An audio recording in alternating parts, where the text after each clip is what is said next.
Sevgili dostlar merhabalar. Güzel bir Ramazan gecesinden artık Ramazan'ın son gecelerinden biri olan bir geceden selamlar, sevgiler sunuyoruz hepinize. Ramazan huzurunu beraber yudumlayacağız inşallah. Bu akşam çok yine değerli bir misafirim var.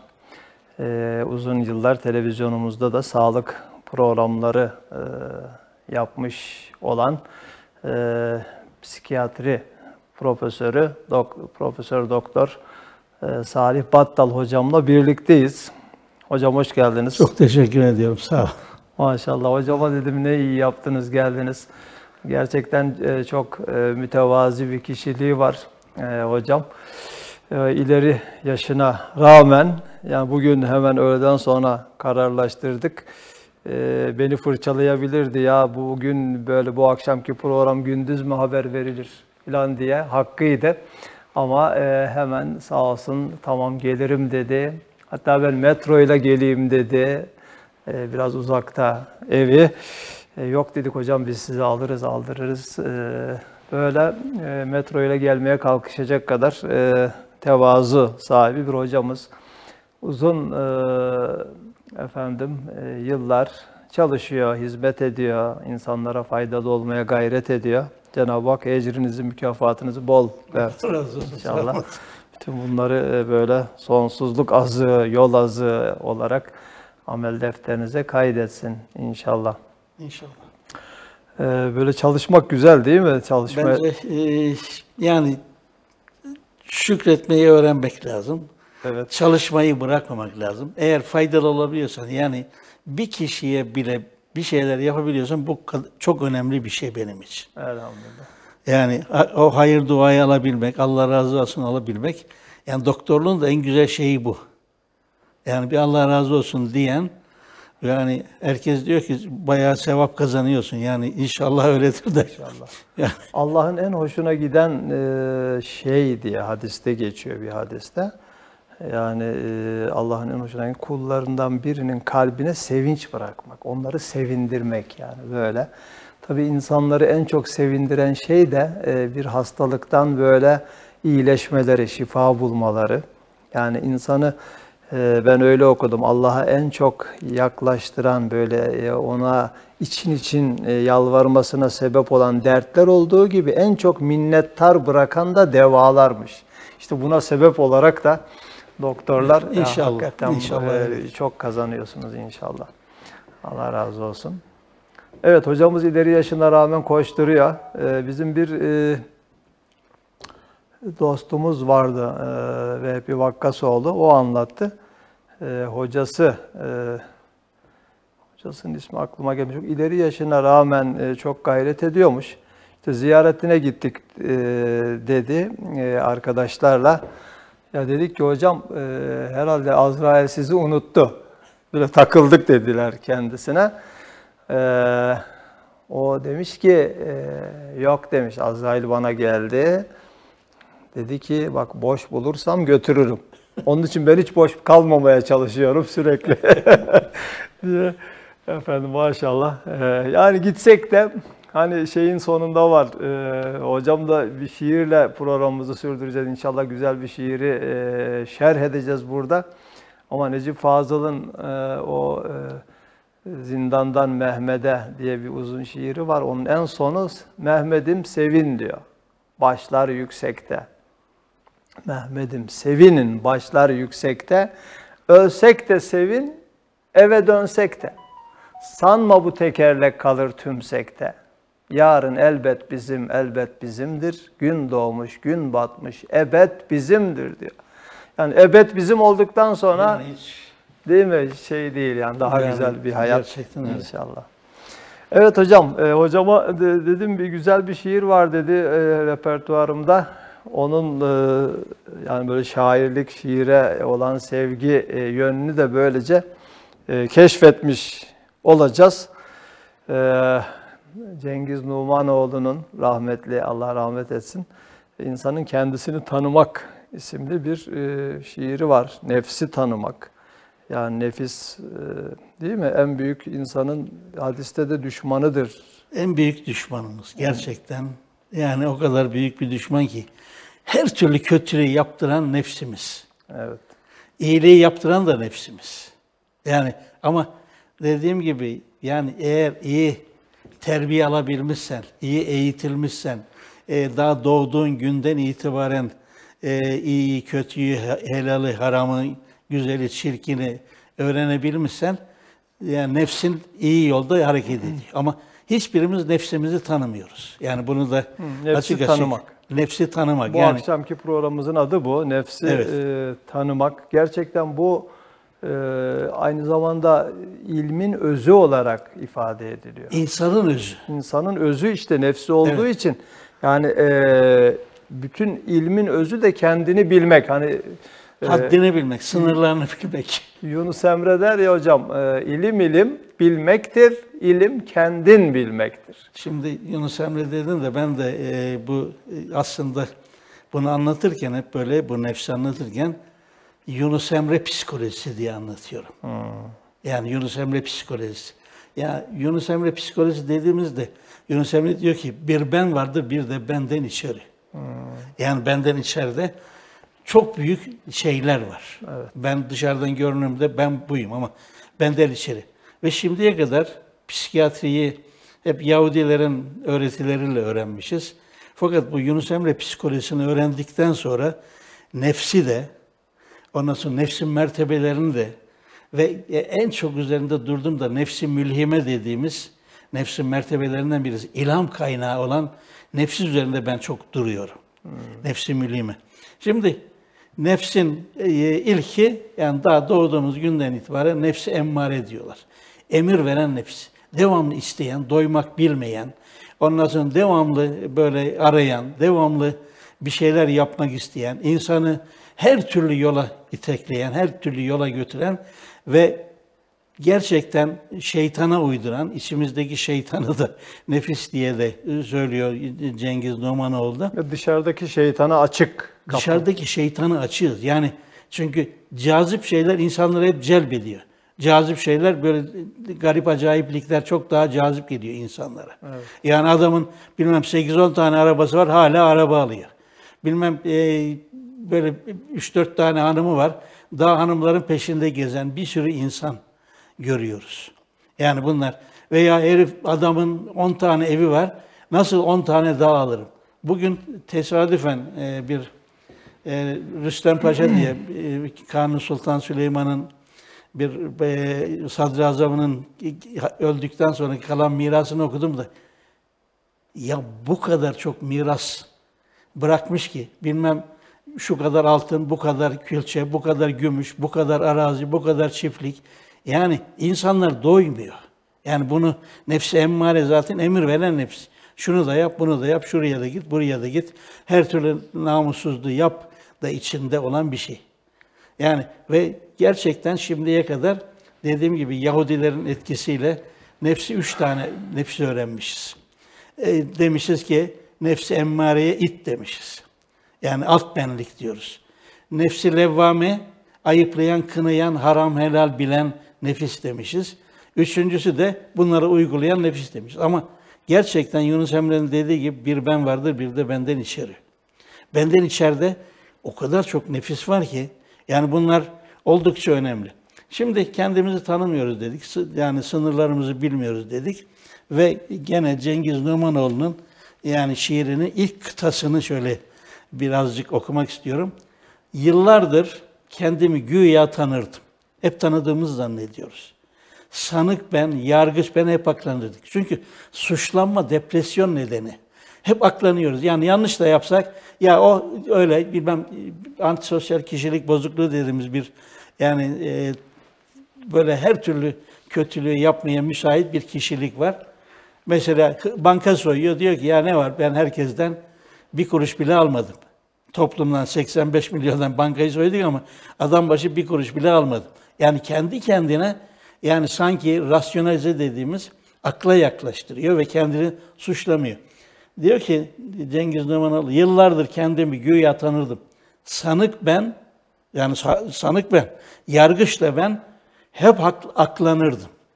Hakikaten kendimizi hep aklıyoruz yanlış yaptığımız zaman bile. şeytanı en büyük düşman sanırdım. Ondan da beteri nefsimmiş meğer. Gerçekten şeytanı en büyük düşman sanırdım. Lanet kör şeytan dedin ama bunu yapan sensin ha. Şeytana kabahat bulmaya gerek yok.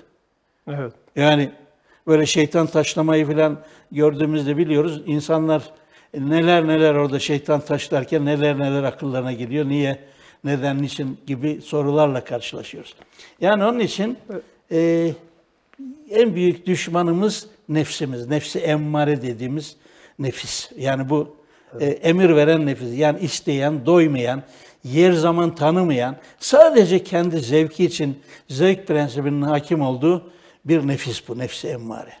Şimdi gene Hadis-i şerifte de öyle geçiyor zaten. Nasıl? Hadiste, Peygamberimizin hadisinde "Ade aduvuke nefsükelleti beyne cembeyk." Senin en zararlı düşmanın nefsindir diyor. Dışarıdaki şeytan demiyor. İçindeki nefsindir tabii diyor. tabii. Çünkü insan niye? Çünkü dışarıdaki en büyük düşman, mesela hayatına kasteden birisi bile olsa en çok dünya hayatını sona erdirir. Ama insan nefsini kontrol etmezse ebedi hayatı mahvoluyor. Yani dünya hayatı da mahvoluyor. Dünya da hayatı mahvoluyor. sanki iyi yaşadığı gibi zannediyor ama yani iyi yaşama değil. Bir yerde yani kendi kendini tanımadığı için bir sürü yanlışlarla hayatı devam ediyor. Kendini tüketiyor. Evet. Şimdi gene rahmetlinin güzel bir dörtlüğü, övgü dolu sözlerine kanmışım. Yani kendi nefsine övgü dolu, sen ne iyisin, ne büyük adamsın, yani şusun busun, yani aslan gibisin filan, bu sözlerine kan. Kalbim temiz demiş, gerçek sanmışım. Hakikaten kalbim temiz diyor. Ya namaza niyazına ne yaptı? Ne lüzum var gibi söyleyen bir sürü insan var. Evet. Kalbim temiz diyoruz. Gerçek sanmışım. Hakkı ancak zor gününde anmışım. İçimdeki nankör nefsimmiş meğer. Gerçekten şimdi bir televizyon programında bir futbolcunun ifadesi, yani uçak korkusu olan birisi diyor ki, Hasan Şaş diye bir futbolcu vardı, Galatasaraylı filan. Bu adam diyor ki bir gün uçak bayağı bir şeye girdi, kötü duruma düştü. Ve diyor hepimiz beraber başladık diyor dualar etmeye. Ama benim bildiğim diyor dua 3 tane. Önümde oturan arkadaş diyor çok güzel dualar biliyordu. Benim dualar bitti. Allah'ım onun dediğini yap diye. Böyle gerçekten yani zor gününde hep Allah aklımıza geliyor çoğumuzun. Yani zor gün olunca aman Allah filan diye kulağımızı çekiyoruz filan. Yani bir anlamı yok. Ama normal gününde Allah aklımıza gelmiyor. Yani gerçekten çok önemli bu. Yani zor günlerde nefsinin farkına varmak, işte Allah'ı tanımak gibi ifade kullanıyor. Öyle sevdirmiş ki dünyayı bana, yani saraylar kurmuşum 3 günlük cana. Hep saray maray. Ya tevazu kadar güzel bir şey yok. Bir lokma bir ırka yediğimiz. Oturduğumuz bir oda bir sofa. Ama ne yapıyoruz? Koskoca bilmem neler yapıyor. Saraylar kuruyor 3 günlük cana. Heva, heves denen çöplükten yana beni sürükleyen nefsimmiş meğer. Devamlı onun peşinde koşuyoruz. Yani gene o kadar önemli ki tutkuya döndükçe giyim markası. Bu çok önemli bir yer burası. Burada yani biraz evvel nefsi mülhime diye bir şeyden bahsettim. İlham kaynağı. İyi insanlarla bülbül arkadaşlık yaparsan güle, kartalla, kargayla arkadaşlık yaparsan çöplüğe diyor. Gerçekten o kadar kötü reklamlarımız var ki bu televizyonların çoğunu kapatmak lazım. O kadar kötü yani reklamlar var ki, o kadar kötü programlar var ki, o kadar insanı yavaş yavaş, azar azar böyle baştan çıkaran programlar var ki, o programlarla normal, her şey normal olmaya başladı. Yani gerçekten her şey normal olmaya başladı. Burada diyor ki, tutkuya döndükçe giyim markası, yerde paspas oldu haya halkası. Ya giyim kuşam o kadar rezalet oldu ki, yani ve gerçekten erkek olarak zaman zaman utanıyoruz ya, karşında oturan, metroda şurada burada oturanları gördükçe, yani bir yerde nereye bakacağını şaşırıyor insanlar. Yani o kadar kötü oldu ama gerçekten tutkuya döndükçe giyim markası, nefs-i mülhimeden bahsediyor. Yerde paspas olmuş haya hırkası. Kuşatmış kaleyi şeytan fırkası, şeytanlar grubu, içimdeki casus nefsimmiş meğer. Şimdi Arif Nihat Asya'ya bir ufak yollu bir Gönderme yapalım. gönderme yapalım diye bir şey söylemek istiyorum. Arif Nihat Asya diyor ki, bize bir nazar oldu. O kadar güzel bir şiir ki bu. Bize bir nazar oldu. Cumamız pazar oldu. Ne olduysa hep bize azar azar oldu. Yani o televizyonlar falan var ya, öyle bir nefsimizi böyle hallediyor ki yavaş yavaş o reklamlarla hepimizin giyimi de değişti, kuşamı da değişti, bilmem ayağı hırkası paspas oldu. Yani bütün bunlar. Ve diyor ki yaklaştıkça her sene öz yurdumda yılbaşı yapılır milletime Frenkçe sahte aşı. Yani resmen aşılıyor ya. O reklamlar, o bilmem garip acayip programlar, yani bir takım yarışma programları, bir takım ahlaksız programlar insanları gerçekten yavaş yavaş böyle kendi havasına sokuyor. Nefsimizin ilham kaynağını reklamlarla öldürüyoruz. Yani reklamlarla Yavaş tamamen yavaş yanlışa. yoldan çıkarıyor. Şöyle Yani bir şey hocam, bir fareyi böyle kaynayan bir suya atmışlar, kazana. Hemen refleks halinde yanmamış yani, sıçramış, kendini kurtarmış. Bir de ılık bir suya koymuşlar, altını yavaş bir ısı ile. O yavaş yavaş ısınıyor ya, o kurtulamamış. Yani ona alışmış ve orada ölmüş. Azar azar öldürürler acımasız katiller. evet, evet, gerçekten azar azar yani tüm ahlaki düzeni, yani eskiden yani çok ayıp filan karşılardık. Böyle bir hanım yani geldiğinde annesinin böyle bunun sevgilisi var bilmem ne demeyi. Diyor ki sevgilisi var, onunla beraber yaşıyorlar filan. Yani öyle bir normal hale geldi ki Evet. anne üstelik de yani gerçekten baktığımızda belirli özellikleri olan da bir kadın. Ama diyor ki kızımın, hatta birisi diyor ki ya acaba kızımda bir bozukluk mu var? Sevgilisi falan yok. Yani bu hallere geldik. Gene Arif Nihat Asya'nın bu şiirinin devamında diyor ki sen Hristiyansın desem darılır. Sen Hristiyansın desem darılır. Yıl başında hindi kaz yemeye bayılır. Yani resmen hindi ve özellikle hindi yani gerçekten yılbaşının yiyeceği haline geldi. Çam deviren hindi ki nasıl mümin sayılır? Bilmiyor çoğumuz ne edip yapıyoruz. Batı batı diyerek eyvah hep batıyoruz. Hep Evet. batıya yöneldikçe gerçekten batıyoruz. Yani bu oldukça yani azar azar yani işleye nefsi mülhimemizi yani ilham kaynağı olarak o ilhamı aldıkça yani bir haller oluyor ve toplum nerelerden nerelere geldi. Yani 10 sene evvelki toplumla şimdiki toplum arasında ya neredeyse rüşvet, irtikap böyle normal hale geldi ya. Üstelik yani bunun böyle inançlı olan, inançsız olanı falan da kalmadı neredeyse. En kötü Yani, tarafı o. en kötü tarafı çok kötü örnek olmaya başladı. Ya. Yani inananın yanlış yapması kadar o çok kötü bir şey düşünemiyorum. Yani bunu özellikle namaza bayramlık fetvası veren, bu gene Cengiz Numanoğlu'na Dönelim oraya, evet. Namaza bayramlık fetvası. Yani bizim bir arkadaşın bir ifadesi vardı yıllar evvel. Daha o zaman tıbbiye 1. sınıftaydık. Askeri öğrenciydik. Ve arkadaş turist gezdiriyor. O sırada ezan okunmuş. Turist demiş ki ya siz bu ezan okunuyor, camiye falan gitmeyeceksiniz. Demiş ki biz modern Müslümanız. Biz bayramdan bayrama gideriz. Yani bu kadar kötü bir şey düşünemiyorum. Ya biz modern Müslümanız diyor ya, modernlik. Yani ne biçim modernlik, nedir modernlik? İşte batı batı diye batıyoruz derken bunu kastediyorum. Namaza bayramlık fetvası veren, kullukta mevlidi yeterli gören. Sadece mevlid okutuyoruz. Farz dururken nafileyi gösteren, dalalet rehberi nefsimmiş meğer.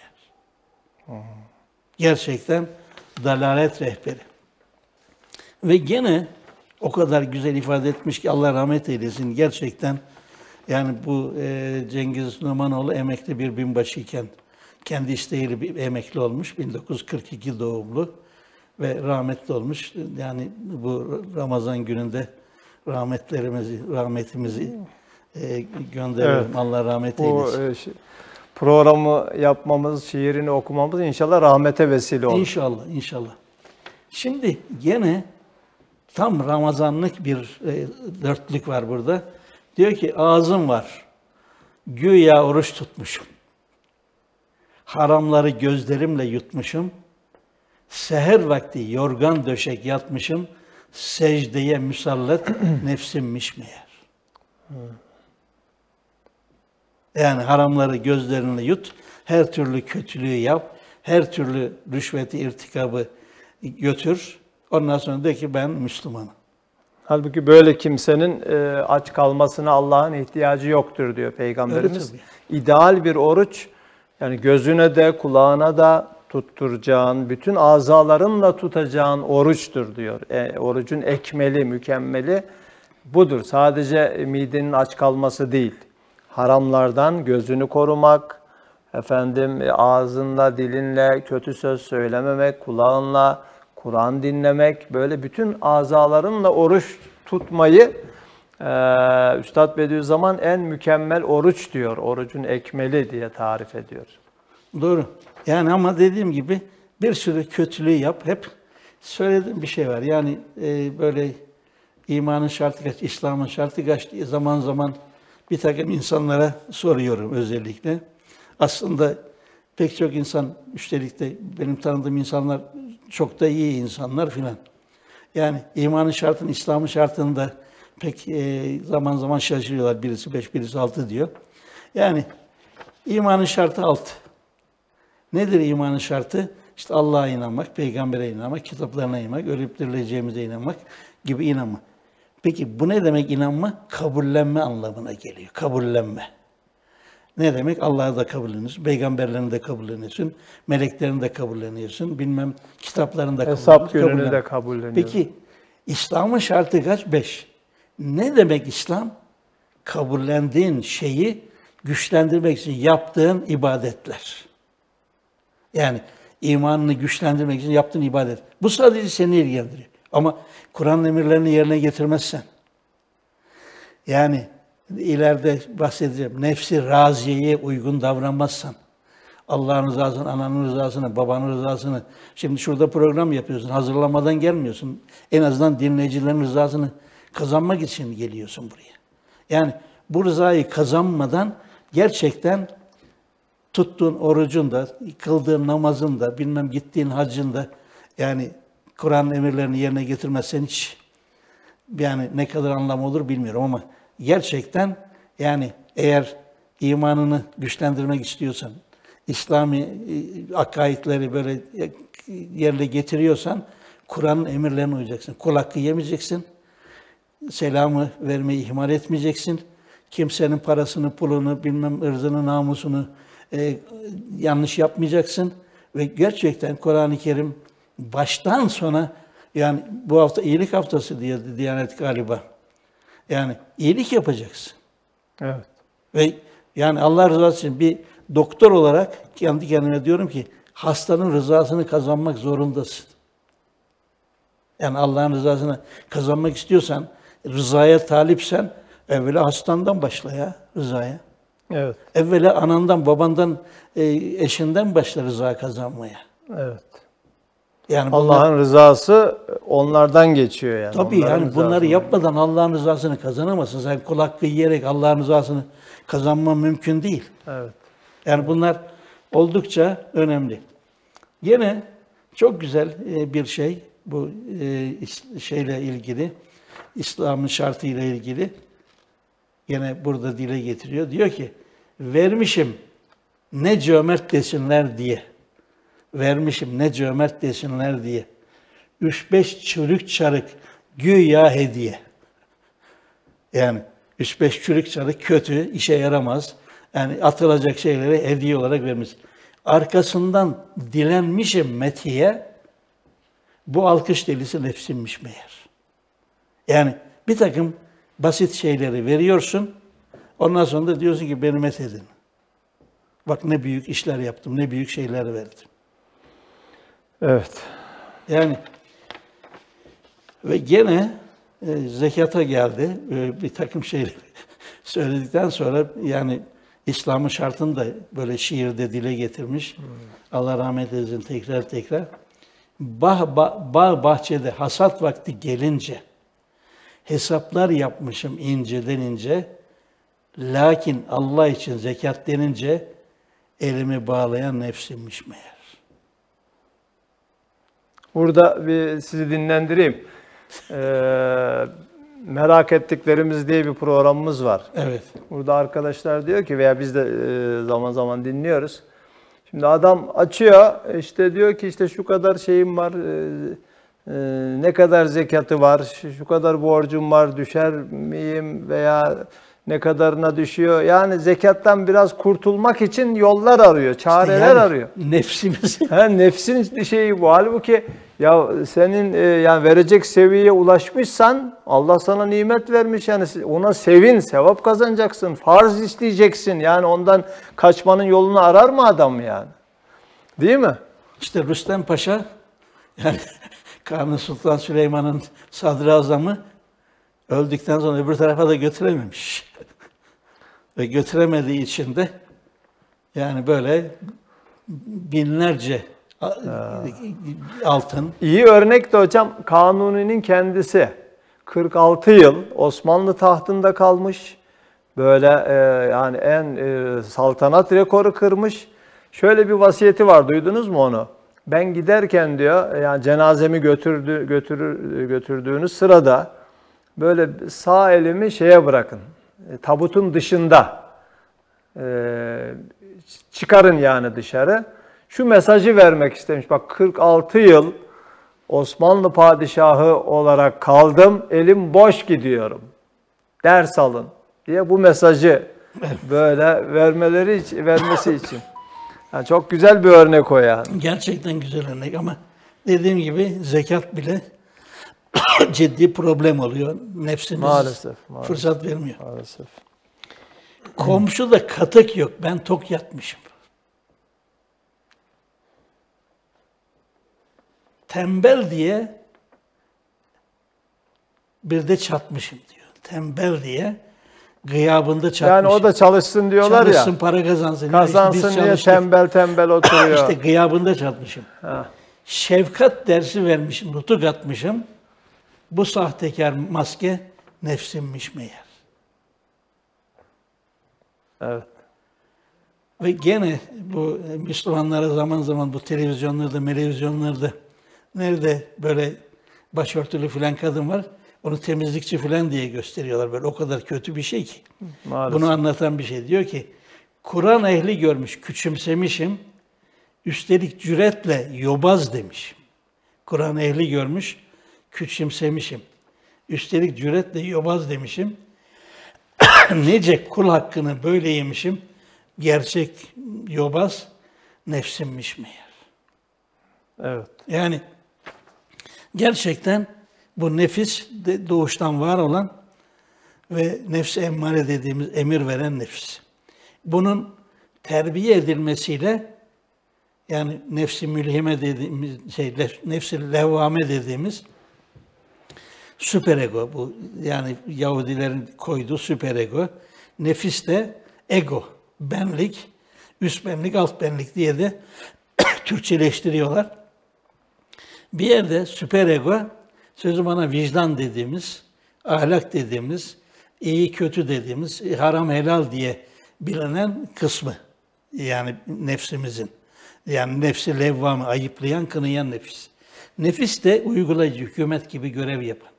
Nefis sadece uygulayan. Nefis itle veya nefsi emmare ile nefsi levvame arasında ki uygulamayı yapan, uygun çözüm yolları bulan, zaman zaman dedim ya akla yaklaştıran, bir sürü bankayı soymuş, bir kuruş bile almadım, ne var bunda gibi böyle şeyden nefis onu uyguluyor savunma mekanizmalarıyla.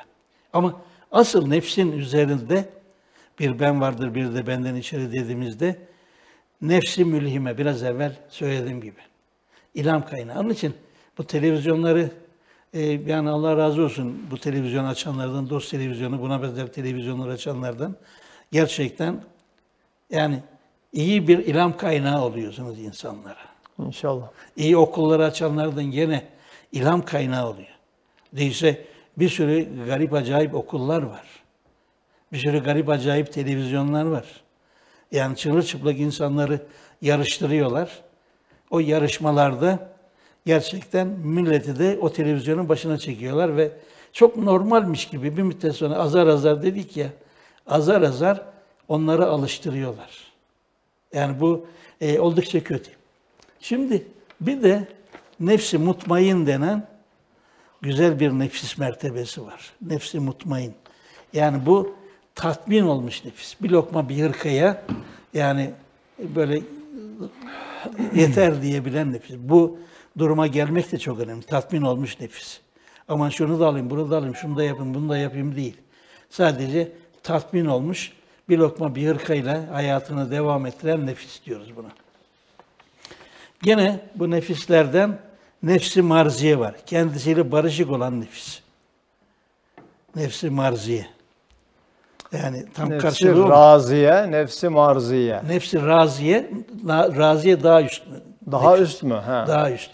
Yani nefsi raziye, yani Allah'ın rızasını kazanmaya giden yol.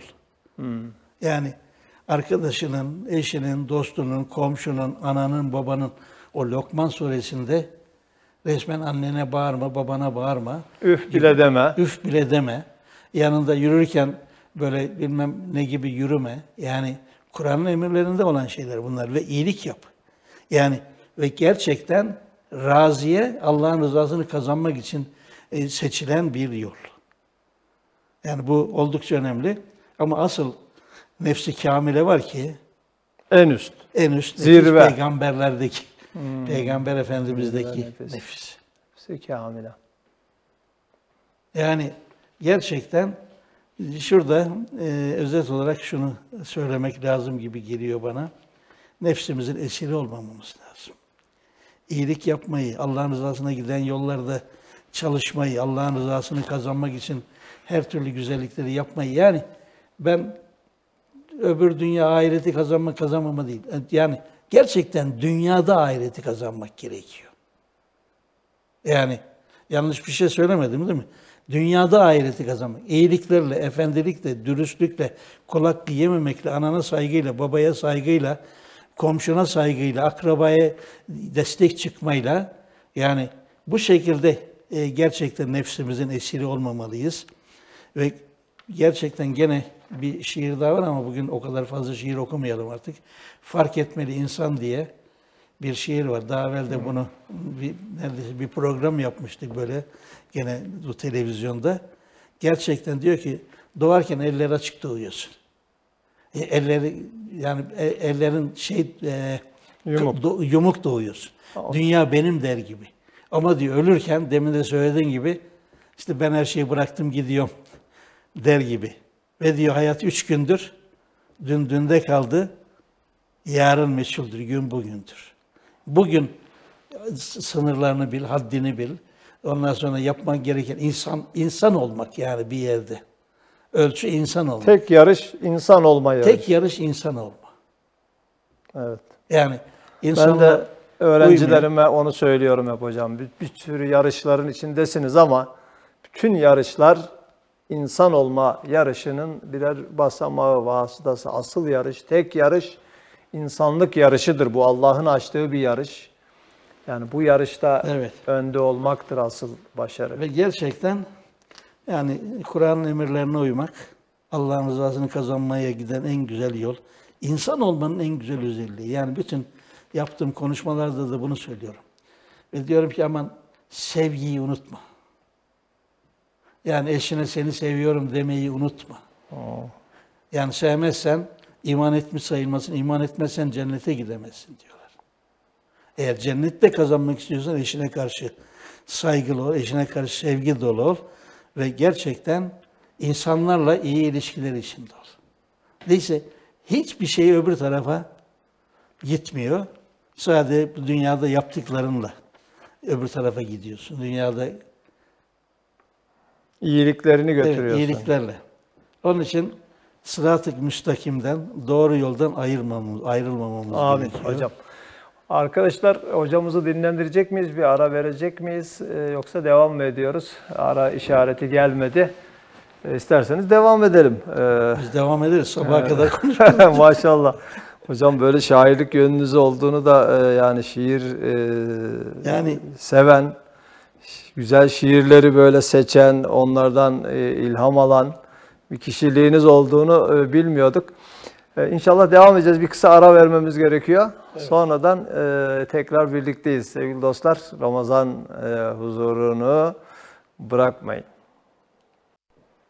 Evet, yeniden birlikteyiz. Ramazan huzurunda bugün Profesör Doktor Salih Battal hocamla birlikteyiz. O engin tecrübesinden yararlanıyoruz inşallah. Hocamız çok yönlü, doktorluğun yanında hayır işleriyle de uğraşıyor. Yetim çocuklarla ilgileniyor. Burada hemen bizim televizyon binamızın da üzerinde bir Mutlu Yuva Derneği var. Yetim çocukların kaldığı o derneğin başkanlığını yapıyor. Elhamdülillah böyle bir güzel faaliyet içerisinde. Nasıl gidiyor bu yetimlerle olan? Şimdi başkanlık deyince bu başkanlık lafı bana dokunuyor hep. Yani o başkanlık lafını hep hiç kabul etmiyorum. Ben yetim ve öksüz çocukların hizmetçiliğini yapıyorum. Evet. Yani onlara hizmet etmeye çalışıyorum. Ve 2011 yılında ilk defa İstanbul'da Mutlu Yuva Derneği kuruldu. 2011 yılında. Ve 2011 yılından beri de yani Türkiye çapında öksüz, yetim ve korunmaya muhtaç çocuklara evler açmak, onlara en iyi imkanları sağlamak, en iyi şekilde bayrak sevgisini, millet sevgisini, vatan sevgisini, Allah sevgisini öğretebilmek amaçlı kurulmuş bir dernek. Ve 2013 yılında da Ankara'da bu görev Allah nasip etti bize düştü. 15 arkadaşla beraber bu işe başladık. Mutlu Yuva Derneği'ni açarak. 15 arkadaş, 2 tane evimiz vardı, 10 tane çocuğumuz vardı. Ve ne yaparız, ne ederiz diye hep düşünüyorduk böyle. Nasıl bu çocukların, nasıl neler yapabiliriz gibi. Fakat şu anda 15 kişiyle başladığımız şey, şu anda binlerce insanın desteğiyle çok iyi yerlere geldi Ankara Mutlu Yuva Derneği. Maşallah. Ve Türkiye'de de böyle. Yani Türkiye'de de yaklaşık 10-11 ilde, yani İstanbul'da, Yozgat'ta, Diyarbakır'da, Urfa'da, Bursa'da, ondan sonra şimdi Erzurum'da, İzmir'de açılmak üzere. Ve gerçekten yani 700-800 öksüz yetim çocuğa en iyi hizmeti vermeye çalışıyoruz. Ve bütün amacımız yani bunları nasıl insan gibi yetiştirebiliriz? Nasıl bunları topluma kazandırabiliriz? Bir tane çocuğu bile topluma kazandırmak çok önemli diye düşünüyorum ben. Ve gerçekten bu çocukların ne anası var ne babası var. Kiminin anası doğru yolda değil, kiminin babası hapiste. Yani bu şekilde korunmaya alınmış çocuklar da var. Ve bu çocuklarla ilgileniyoruz. Allah'a şükürler olsun. Yani şu anda üniversiteye giden çocuklarımız var. 2011-13 yılında açtığımız yani evlerimizden yetişen çocuklardan. Böyle kolejlerde, Dost Koleji'ni falan okuyan çocuklarımız var. Sağ olsun Yaşar Bey yani bize çok büyük hizmetler yaptı. Ve şu anda yani Ankara'da yani bayağı iyi bir durumdayız. Ve çocuklara her ev tutuyoruz bunlara. Evlerini biz tutuyoruz. Her evde 5 çocuk kalıyor. Her evde 3 tane koruyucu anne veya annelik yapan hanım. Her evde. Onun dışında Aile ve Sosyal Politikalar Bakanlığı ile beraber çalışıyoruz. Onlar da yani bizi devamlı kontrol ediyorlar. Yanlış bir şey var mı? Yani Devletin kontrolünde. Devamlı devletin kontrolündeyiz zaten. Yani o şekilde çocuklara hizmet veriyoruz ve bu koruyucu anneleri de devamlı eğittiğimiz şey şu. Yani bu çocukların bir tane şeye ihtiyacı var. O da sevgi. Anne sevgisi, baba sevgisi. Yani bir gün evlerine ziyarete gittik birkaç sene önce. Çocuklarla işte oturduk, sohbet ettik, bilek güreşi falan yaptık. Yani o çocuklarla nasıl iletişim kurmak gerekiyorsa o şekilde iletişime geçtik. Ve inan ki 2 saat, 3 saat falan evde kaldık. Giderken çocuklar kapının önüne yatıyorlardı biz çıkmayalım diye. Yani o derece bu çocukların sevgiye ihtiyacı var. Bu çocukların ilgiye ihtiyacı var. Ama gerçekten yani şu anda bir sürü çocuğumuz var ve inanmazsınız binlerce insan bizim gönüllümüz oldu. Elhamdülillah. Binlerce insan. Yani böyle insanlar bir de eğer güvenirlerse bu paralar boşa gitmiyor, bu paralar iyi yerlere yatırılıyor, bu paralar bilmem iyi işlerde kullanılıyor gibi. Yani insanlar inanırlarsa gerçekten yağdırıyorlar.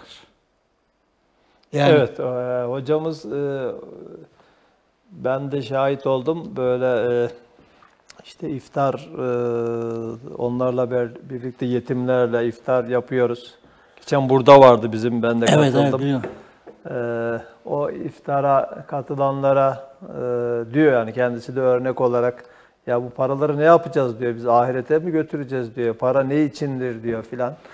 Böyle yani böyle paylaşmak için değilse ne içindir diye böyle motivasyon sağlayarak böyle hayra yönlendiriyor. Gerçekten bizim insanımız da hayırsever.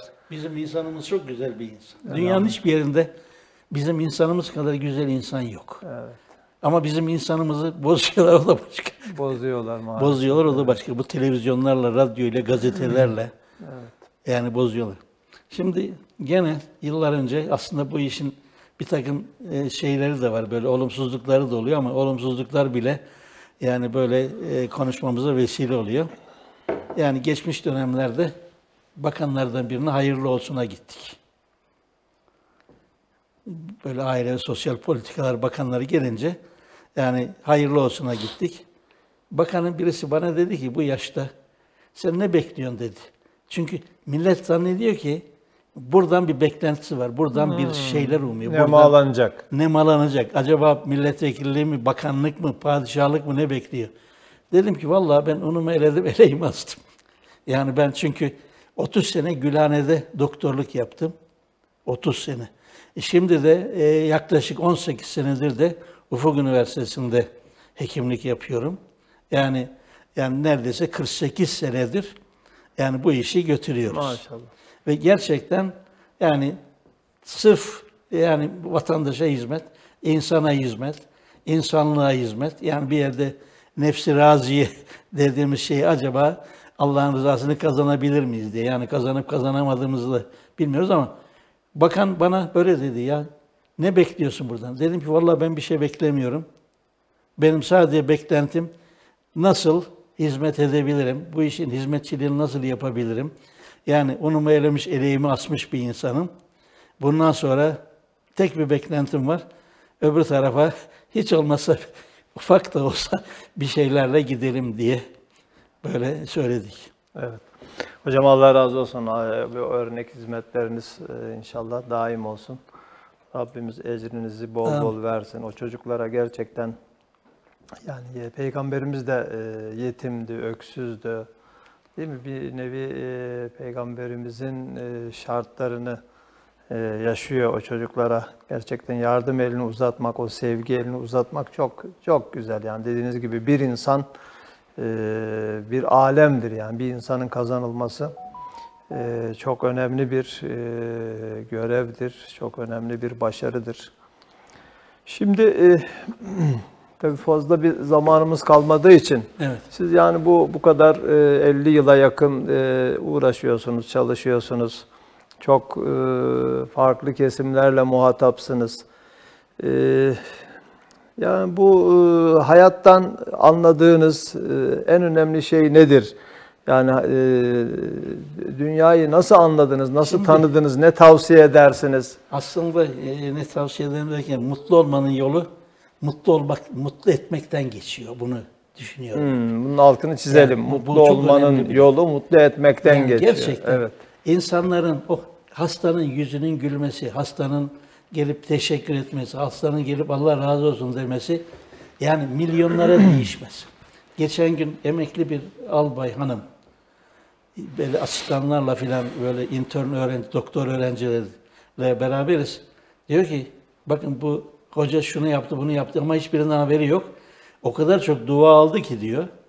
Yani orada gerçekten yani ben hiç hatırlamıyorum bile hastayı, ne yaptığımı. Çünkü bir kadının kocası ölmüş, öksüz yetim bir çocuk bırakmış. Öksüz yetim çocukla bu kadın ne yapacağım diye düşünüyormuş. Bizde de tedaviye gelmiş. Depresyonunu veya anksiyetesini gidermek için. Ve diyor ki senin hiç haberin yok ne yaptığını ama o kadar güzel bir hayat kazandırdın ki buna diyor.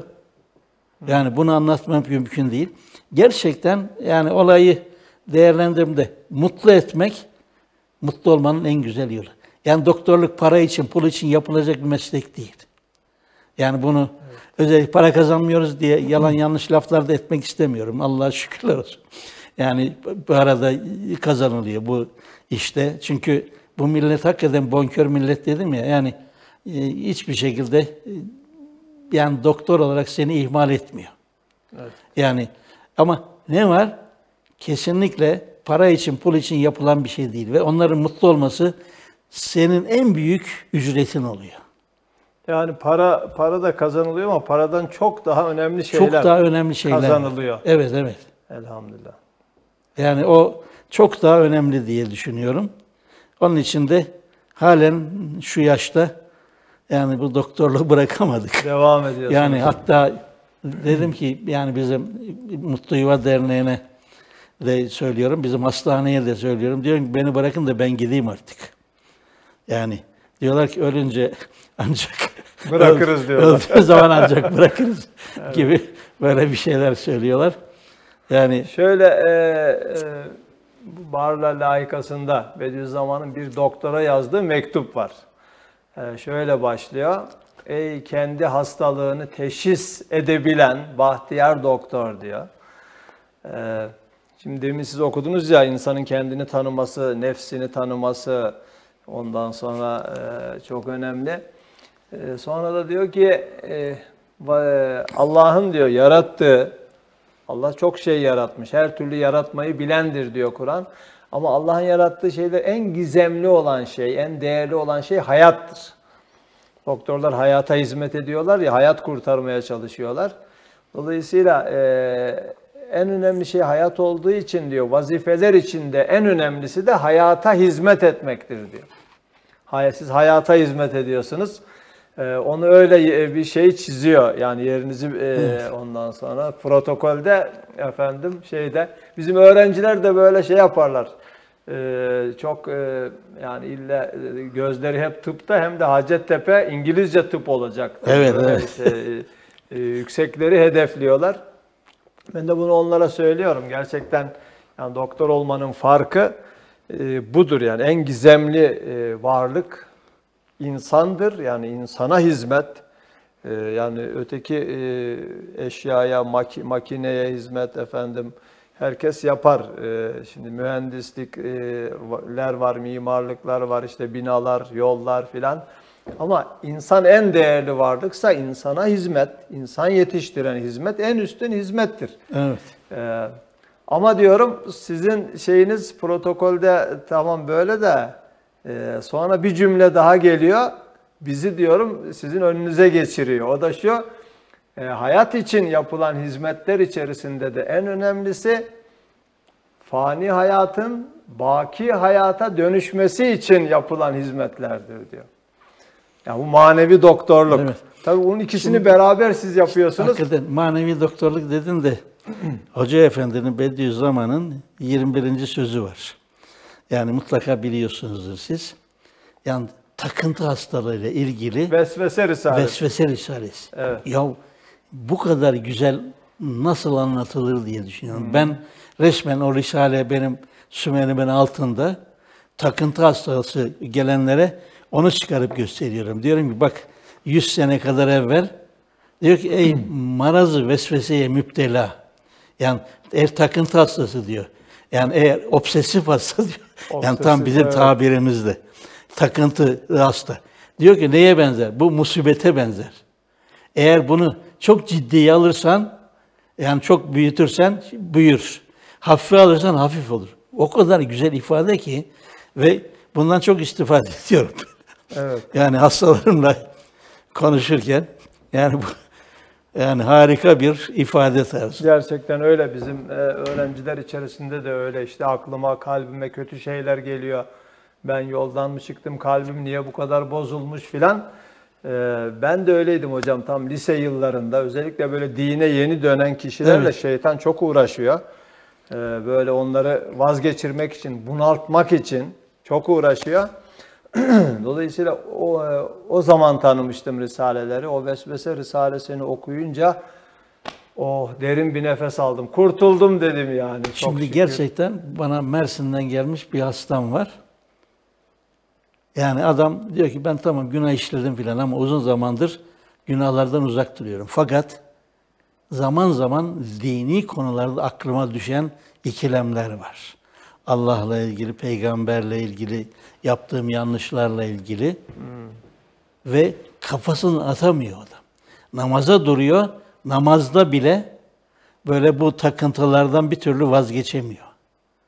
Namazı da bırakamıyor ve Çünkü şeyini bilmiyor. Orada diyor ki bu öyle bir şey ki diyor vesvese, ilim onu tard eder diyor. Cehil onu cezbeder. Yani ne olduğunu bilmezsen gelir diyor. Bilirsen, tanırsan onu o gider diyor. Dolayısıyla fakat bu şey değil, dedi ya biraz evvel, yani dindarlarda bu dini takıntılar çok daha fazla. Mesela abdest alıyor, abdestim oldu mu olmadı mı? olmadı mı? Yani Banyoda kalıyor. banyoda kalıyor. Yani banyoda giyinip çıkarken aklıma bu kötü bir düşünce geldi diye o düşünceyi kafasından atıncaya kadar 10 sefer banyoya girip çıkıyor. Evet. İşte bu onun ilacı. Bu şeytan seni bunaltmak istiyor. Onu tanımak odur. Kesinlikle işte burada şeytan olayın. Yani resmen şeytanın seni bunaltması. Yani Allah kerim ve gerçekten psikoterapi için hep şükretmeyi unutma lafını çok kullanıyorum ben. Yani Mevlam neylerse güzel eyler. Onun dışında hayata iyimser bakmayı, yani tevekkül edebilmeyi hep öneriyorum böyle. Yani inşallah faydalı oluyoruz. İnşallah, inşallah. Onu şimdi bizim Yaşar Bey dediniz ya, bizim kız küçüktü. Onu şimdi kızdırıyordu. Diyordu ki Laz kızı diyordu. O da kötü bir şey zannediyor, kızıyor. O kızdıkça onun hoşuna gidiyor, daha çok üzerine gidiyor. Sonra anladı ki ya bu Laz kızı şey değil yani kötü bir şey değil. Bu sefer büyüyünce artık anladı ya meseleyi, bu sefer önemsemiyor yani derse desin. Bu sefer o da vazgeçiyor tabii. Zaten kızdığı için üzerine Tabii, gidiyordu. tabii. Şimdi şeytan da öyle. Yani Kesinlikle üstüne gidiyor. bunaltmak için aklımıza, kalbimize getiriyor. Biz de ya kalbim ne kadar bozulmuş diye şeytanın sözlerini kendi kalbimize mal edersek bunalıyoruz. Zaten şeytanın maksadı da o. Bizi bunaltıp Tabii. uzaklaştırmak. Ya çözümü nedir? Ona önem vermeyeceksin. Yani benim kalbimin sözü değil. Bana bir zararı da yok. Yani ben onu zararlı görürsem zararlı oluyor. Gerçekte bir zararı yok. Dolayısıyla ona... Düşüncenin, ben hep onu söylüyorum, düşüncenin suçu ve günahı yok. yok yani evet. Yani böyle. Şimdi gene bir hastam böyle çok inançlı filan da bir çocuk. Fakat bir gün cenaze namazına gitmiş. Cenaze namazında Sübhaneke'yi okurken ve Celle Şenayik. Fakat bunun ne anlama geldiğini bilmiyor Sübhaneke'de ve Celle Şenayik. Ve diyor ki bu cenazede okunduğuna göre bunun anlamı anam ölür, babam ölür, bilmem şu olur, bu olur. Yani bu Sübhaneke'yi okumayayım da namazda da Sübhaneke'yi terk ediyor. Ondan sonra namazları terk ediyor. Ve sonra işte bundan da namazı terk ettiği için de bayağı bir sıkıntıya düşüp bana geldi. Dedim ki ne demek ya ve Celle Şenayik? Yani Sübhaneke'nin zaten anlamı Allah'a yakarıştır. Yani senin şanın yücedir demek. Evet. Yani ve Celle Şenayik'in anlamı da o. Senin şanın yücedir. Bunun ne ananın ölmesiyle, ne babanın ölmesiyle, ne bilmem kimin ölmesiyle ilgisi yok. Alakası Yani yok. onun için Yani o kendisine yani şeytanın o şeyi, vesvesesi bunu bu hale takıntı getirmiş. olmuş. Evet. Dediğiniz gibi güzel. Yani sizin gibi tabii böyle uzun yıllar bu meselenin uzmanlığını yapmış bir psikiyatri profesöründen o vesvese risalesini O çözüm olarak tavsiye etmek çok önemli. Allah razı olsun. Peki hocam, çok az bir zamanımız kaldı. Son olarak izleyicilerimize ne dersiniz? Valla seyircilerimize bu vesvese peşinde koşmasınlar, örnek olsunlar, insani değerleri unutmasınlar, kargayla arkadaşlık yapmasınlar. Yani gerçekten iyi, yani nefslerini iyi örneklerle doldursunlar istiyorum. Yani iyi örnekler, o kadar çok iyi örnek var ki. Yani bu iyi örneklerle doldursun. Yardım etmek kadar güzel bir şey yok. İyi söz söylemek kadar güzel bir şey yok. Bağırıp çağırmakla, sinirlenmekle bir yere varılmıyor. Evet. İnsanları dışlamakla bir yere varılmıyor. Hoşgörüyü aman ihmal etmesinler. Yani insanları yaradılanı hoşgör, yaradılandan ötürü diye. Yani bunlara dikkat etsinler diye hep söyleyebilirim. Yani onun dışında öbür televizyonları aleyhinde konuşmak istemiyorum ama yani akıllı televizyonları seyretsinler. Yani akıllı televizyonları. Değilse yalan yanlış. Ya o kadar kötü programlar var ki. Pespaye programları. Çok pespaye programlar. Ya bugün ne giysem diye program olur mu ya? Bugün ne giysem programı. Ya maalesef. Yok şunu giy, bunu giy, bunu giy. Bugün ne yemek yapsam diye, üstelik de hiç olmadık adamları oraya çıkarıp yemek programları yaptırıyorlar. Evet. Mevlana der ki hocam, Hazreti Mevlana, senin o Allah'ın önünde secdeye kapanman var ya der, bu onurlu secden seni binlerce onursuz secdeden kurtarır der. Yani ya Allah'a kul olmazsan işte böyle modanın, insanın, diğer senin gibi fani şeylerin kulu oluyorsun. En başta kendi nefsinin kulu oluyorsun. Nefsinin esiri oluyorsun. Esiri yani. oluyorsun. Resmen nefsi emmarenin, emir veren nefsin kulu oluyorsun. Ve doymuyor da yani. Adamın 100 tane evi var, 50 tane evi var. Evet. Halen doymuyor. Allah muhafaza etsin. Hocam Amin. çok teşekkür ediyoruz. Ağzınıza, gönlünüze sağlık, ayağınıza sağlık. Dost Televizyonu özlemiştik. Bizim seyircilerimiz özlemiştik. Allah sağlıklı, mutlu, uzun ömürler versin. Yani çok güzel görevler yapıyorsunuz. Allah sizden de razı olsun. Cümlemizden. Çok sağ olun. Evet sevgili dostlar, Profesör Doktor Salih Battal hocamızla sohbet ettik. Sağ olsun, bu ileri yaşına rağmen bizi kırmadı. Gönlü genç, inşallah daha Cenab-ı Hak hayırlı, bereketli ömür ihsan eder. Ona da sizlere de, hepimize de efendim